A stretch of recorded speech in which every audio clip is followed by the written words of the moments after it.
Hello everyone and happy holidays to all of you. Today we're back at the Purveyor in Fallout 76 for the 2020 Holiday Mystery Pick event, where we'll burn through some Scrip and get a mix of legendary armor or legendary ranged or melee weapons, and we'll see if we come up with anything good.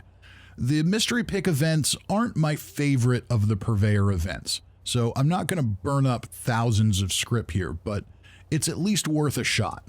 Remember, if you like videos like this one, be sure to go ahead and subscribe, hit the like button, or leave a comment so you don't miss any of the Fallout 76 content I post on the channel every week.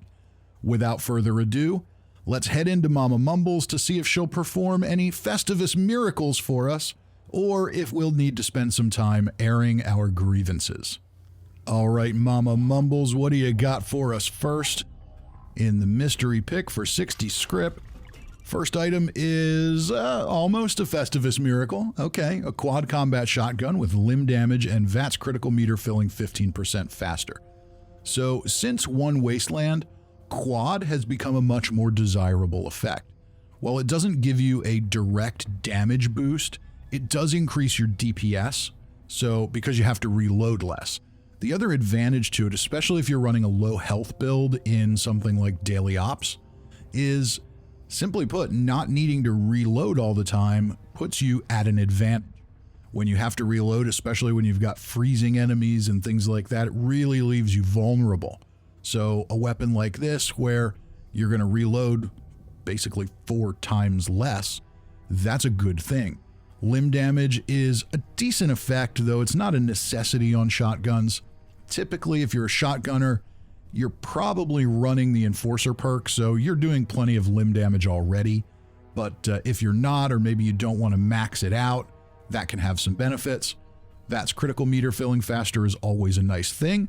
Doesn't hurt for anybody to have more VATS criticals. So not a bad roll, not amazing. I would have preferred, maybe faster fire rate and put an automatic receiver on this, or explosive, but not bad. What do we have next? And now we've got a Ghoul Slayer's Marine Armor leg with disease resistance and junk item weight reduction. So here we've got a very situational effect with Ghoul Slayers. Don't love that one because it's not predictable.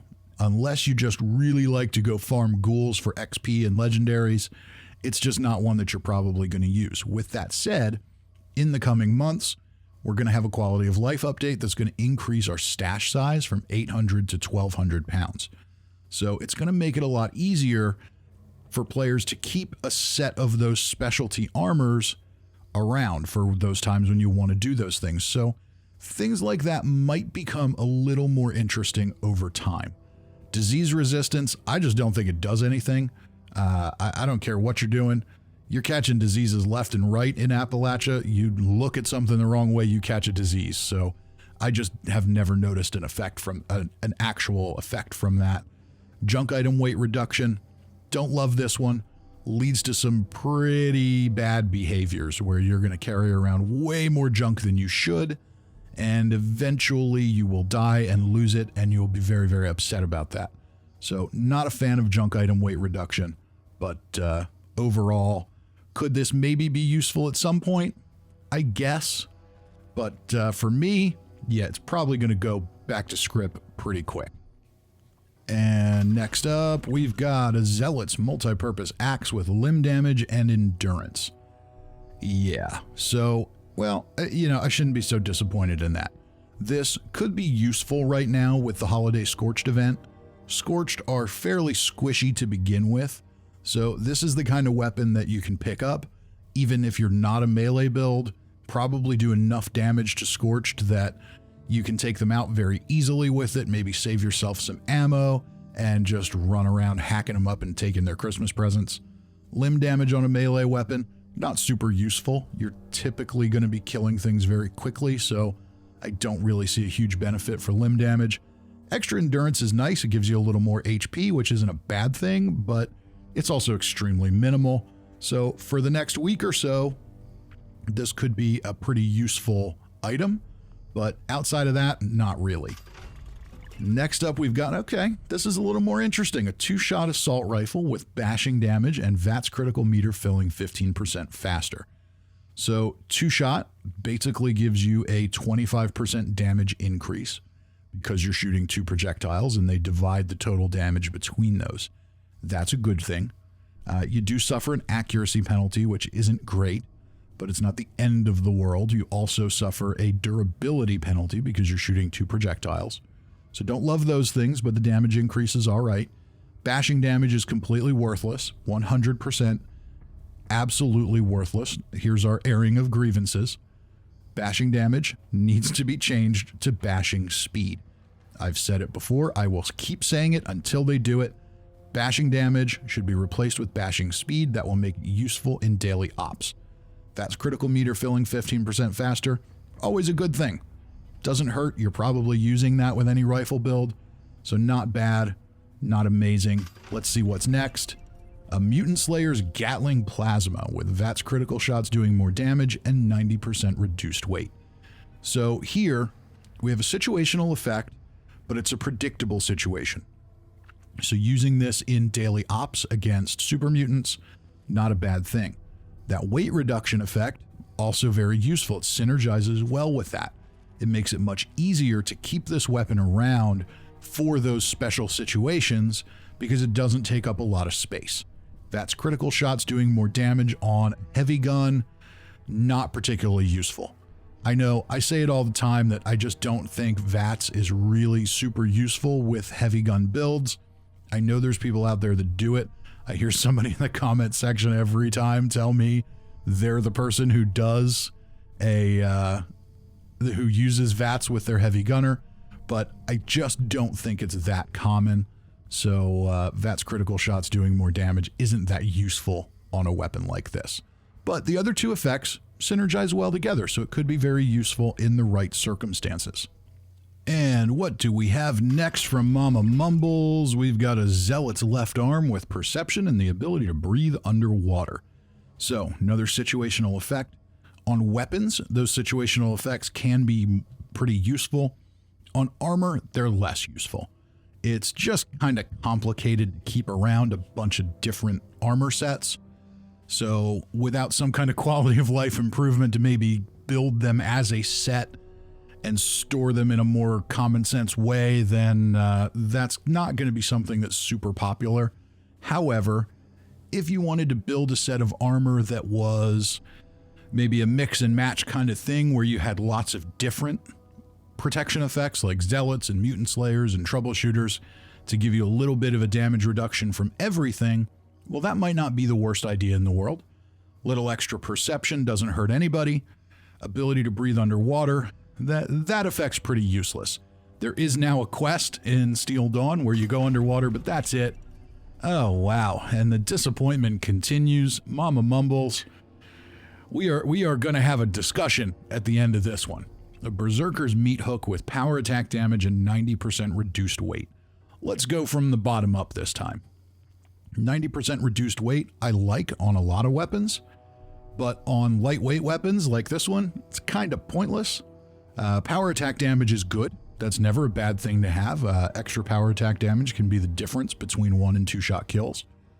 But Berserkers, I don't love. Ever since the damage calculation change, Berserkers is just not that effective. If you're actually built for the weapon, the way things stack together, it's just not that useful. So I don't see any scenario where it makes sense to build for Berserkers now, outside of maybe a long-range sniper character that just really doesn't want to hassle around with armor, but you're definitely not going to do that for a melee build. That just doesn't make a whole lot of sense to take that much risk and make yourself that squishy. Let's move on. All right, Mumbles, you gotta have something good for me here today. Zealot's pipe bolt-action pistol with damage while aiming and less VATS AP cost. So, the less VATS AP cost, I'm good with that. That part's fine. 10% damage while aiming is fine. That gives you a little bit of flexibility or diversity there, depending on whether you're a VATS or non-VATS player. Extra damage to Scorched, situational, happens to be somewhat useful right now, but that's about it. Unfortunately, it's a pipe bolt action pistol. It fires slow. It's just not amazing. I think you can still double dip on your perks here. You can take the rifle and the pistol perks, which can be fun, I guess, to get some decent damage, but it's just not a great weapon. It's not a super fun weapon to use. So even if this had really good effects on it, I'm not sure there'd be a whole lot of people excited about it. All right, and the disappointment parade continues with a Stalker's Gamma Gun with 10% damage while aiming and extra perception. So, yeah, well, we did a Stalker's weapon a couple weeks ago in one of my weapon spotlights, and I'm just not convinced that it actually does a damn thing, so kind of a waste of an effect. 10% damage while aiming, sure, it's fine, I guess, but not really anything significant, and this is a hard weapon to aim manually, so you're probably going to use it in VATS, or you're just going to hip fire it. Let's move on. That's bad. Oh, wow. Okay. Mama Mumbles. This is not a good day. It's Christmas, Mama Mumbles. It's Festivus. You're supposed to do something fun here. And so far, we only had one mildly fun thing. This exterminator's wood left leg is not a fun thing. Mirelurks and bugs, not super common enemies. Not really something you're going to build against. Radiation resistance is, that's a good thing to have, but it's not that big of a deal. Ability to breathe underwater again. One quest in the entire game. Yeah, definitely not going to build for that. And it's wood armor, which just kind of sucks. So, yeah, let's move along here. All right, come on. Come on now. Okay. All right. This is a little better. Still situational, but it's troubleshooters, so it's good situational. It's predictable. It's useful. It's something you're going to use a lot between nuke silos, encrypted, troubleshooter, robot, daily ops. Definitely not a bad situational effect to have on your armor. Extra intelligence gives you more XP. That's a good thing. Food, drink, and chem weight reduction is a good thing. So, all in all, this is a good drop. Is it amazing? No. Would I rather see something like this with unyielding? Of course. But for the right build, for the right situations, this is a good piece of armor. With some mods on here, you get those resistances up pretty high. Not bad. Not the greatest thing in the world, but not bad. Okay, can we do better? No, we can't do better. Mama Mumbles, you hate me today. I mean, I even came to see you. I didn't tell you I wasn't going to come see you because of the pandemic. I came to visit in person, and this is how you reward me. So yeah, if you're one of the 3 people who enjoy PvP in this game, then maybe the Assassin's Effect is useful for you. And I say that not to mock you or belittle you in any way. There just isn't a lot of PvP in this game. So to build effects around that at this point doesn't make a ton of sense. And this one, it's not even as effective as it used to be because it had to be nerfed after people were really going crazy with this stuff in survival mode. So yeah, assassins from damage from players, you're not going to care about this unless you PvP. Radiation resistance, that's a nice thing to have, especially on robot armor where you already have a little bit of it, so it's a nice little buff. Now I do like the extra durability. That really works on armor. And it makes a lot of sense because repairing your armor all the time can be a hassle. Ballistic fiber is hard to find. It can be a hassle to do. So that is an effect that I actually really like. Unfortunately, on an assassin's piece, it's just not doing anything for me. Maybe there's a few people out there that it'll do something for, but with this combo, I don't think it's going to be many. Let's move along. All right, and we've got more assassin's armor. Oh, wow. Okay. So more Assassin's armor.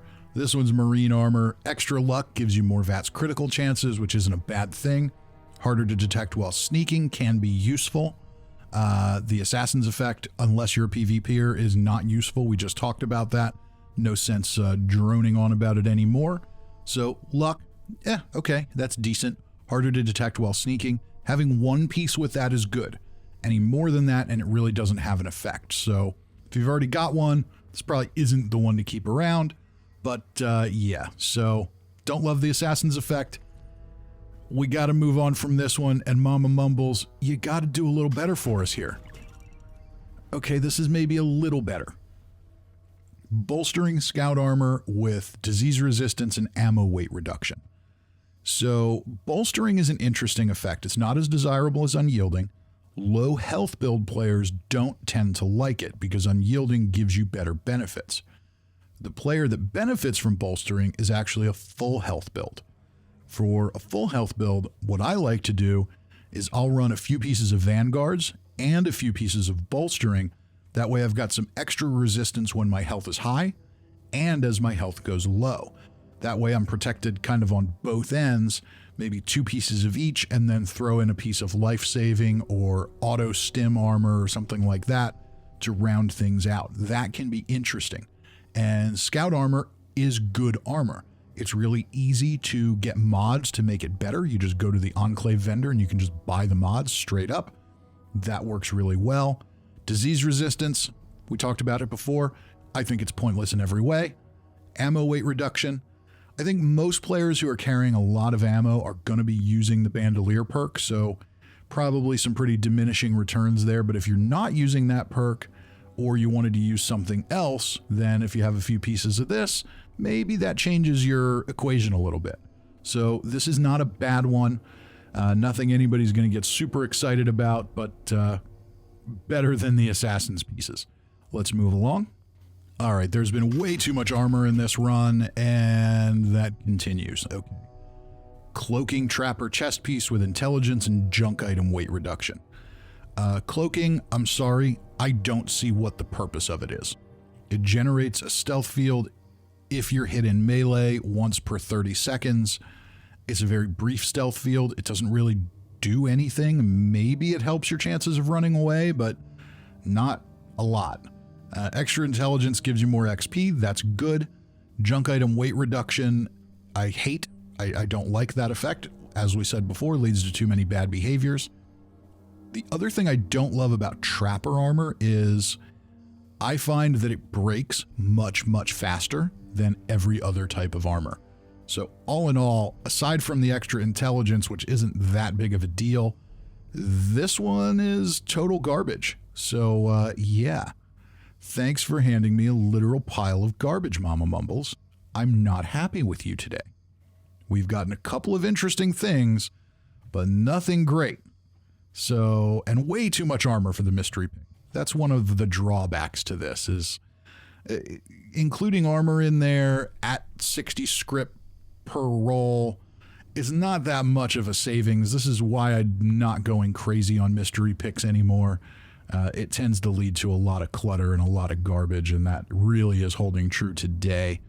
But we've got one more roll, and this time I'm going to go with a ranged weapon because I have 100 script left, and that's what we'll do. We'll do that, and then I'll turn in a couple things and get a couple more mystery picks. What do we have? Oh, wow. Well, yeah. So airing of grievances is definitely the theme for today's Festivus holiday Scrip party with Mama Mumbles. Stalker's minigun with bashing damage and perception. So yeah, Stalkers, we already know it doesn't do much of anything, and it definitely doesn't do much of anything on a heavy gun. What's the point of that? You're not going to use this in VATS. You're not sneaking around. It's pointless. Bashing damage. Bashing damage does have a point on a minigun. You can put a shredding barrel on it and use it like a melee weapon, which is pretty cool. But if I understand correctly, it doesn't actually kill things in daily ops with the resilient mutation.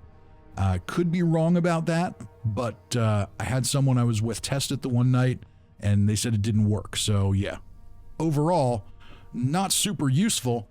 Let's turn in a couple more things. Let's turn a couple things back in, roll 2 more mystery picks, and see if we can get lucky. All right, come on, Mama Mumbles. Gotta give me something good today. Okay. All right, that's not bad. That's interesting. An anti-armor super sledge with power attack damage and agility. So this one's interesting. Anti-armor, you've got very diminishing returns on this on melee weapons because most melee players are running Incisor, which is going to, when it's maxed out, ignore all of a target's armor. However, take a build like mine, which is a heavy gunner.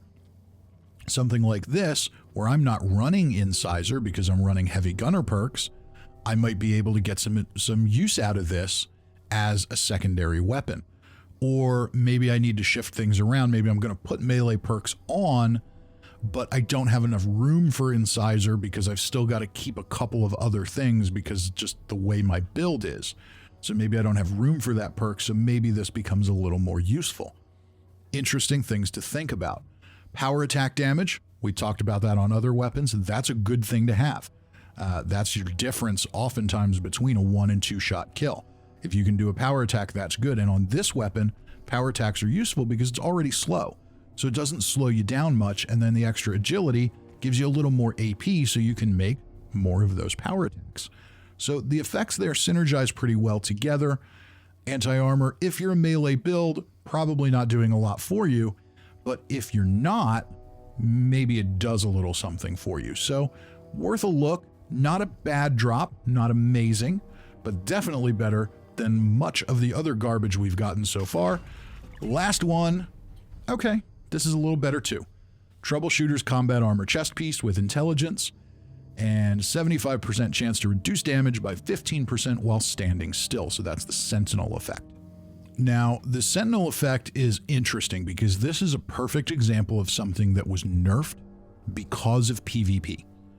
The reality here is that what happened when they had survival mode long ago was you had players who would stock up on assassins and armor pieces that had the assassins and the Sentinel effect. And they didn't used to have that 75% chance factor. So when you combined those two things on a full set of armor, those players were basically invincible. It was pretty much impossible to kill them unless you had some other absolutely crazy weapon to use. So eventually they realized that wasn't sustainable for the long term. So they changed that. They gave them this dice roll effect to make it at least possible to kill them. Unfortunately, at that point, the damage had already been done.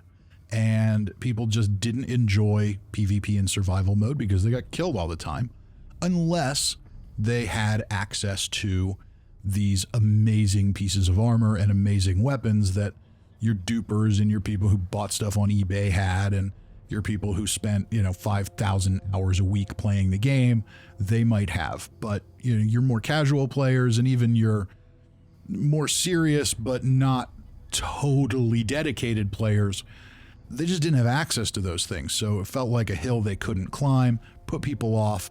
And by the time they made this change, the damage had already been done. So what's happened now is we have a game where players don't enjoy PvP. There's a few. There's definitely a PvP community, but it's not big. So most people don't engage in it. And now you've got an effect like this that one piece of armor reducing damage by 15% is not overpowered by any stretch. But now it's effectively nerfed permanently because we had to accommodate that survival mode change. And I don't love that. But you all get the point. Troubleshooters is decent as a situational effect. Intelligence is good. Blah, blah, blah, blah, blah. We get the point. If you've come this far, you've probably seen me talk about this stuff plenty of times, so you understand. We're going to put some stuff away, and we're also going to put this video away. I do wish you all the happiest of holidays. Enjoy your time. Enjoy any time off if you have it, time with your family, if you are safe and healthy enough to do that. And other than that, that's really all we've got today. Not our most exciting trip to the Purveyor by any stretch of the imagination, but that's how it goes. Sometimes you win, sometimes you lose. Remember, if you like videos like this and want to see more, hit the subscribe button, leave a like, drop a comment. Otherwise, I'll see you next time. Till then, I'm Fisty McRib.